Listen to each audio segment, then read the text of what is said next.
to our new series, Self-Care Nation. Sometimes taking care of yourself just feels like another thing on the to-do list, but it can yield big benefits and might be easier to do than you think. Janae is back and will show us how to get started. Oh, I'm so slammed next week.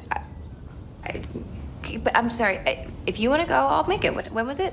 Life's never-ending to-do list. Sound familiar?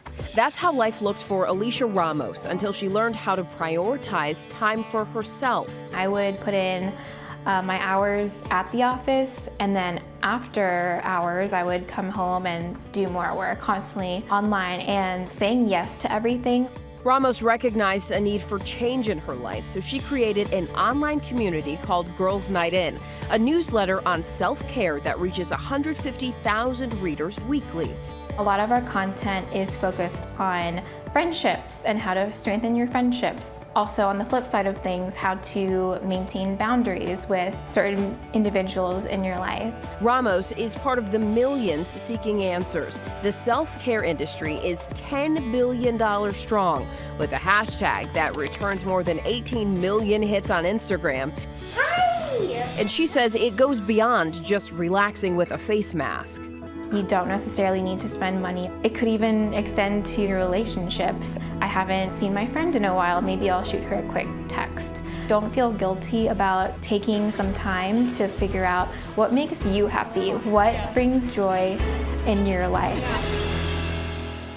Our thanks to Janae for that. Dr. Jen is back practicing self-care. Yeah. It's important for your health as well. For sure, Robin. Think of this on the spectrum of preventative medicine, or think of it like taking your car in for maintenance before it actually breaks down.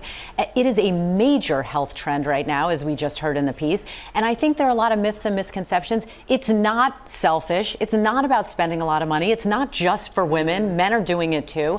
And it's not really just about yourself. It might involve giving or philanthropy, and it's really important. It's making quite an impact. I'm glad you said that. Self-care is not selfish, not at all. For sure. But can you perhaps go a little too far? I think obviously you can. Anything what we talk about on a spectrum has the propensity to go overboard. So I think if it's taken to excess, that can be suboptimal. If you ignore basic healthcare practices just in favor of what you deem to be self-care, that's potentially risky. And with anything, if the risks outweigh the benefits of anything you're doing, not so good. Okay, Jen has a book that's coming out in December, The Self-Care Solution, so you know what you're talking about here. But why do we make it so it's not just checking another thing off the box? I think what I learned when I did this, Robin, is do one thing at a time. You know, the reason I started these self-care experiments is when I was at my lowest, I found that challenging myself month by month really helped me feel better. So I'm going to be sharing that with our viewers, and people can participate, and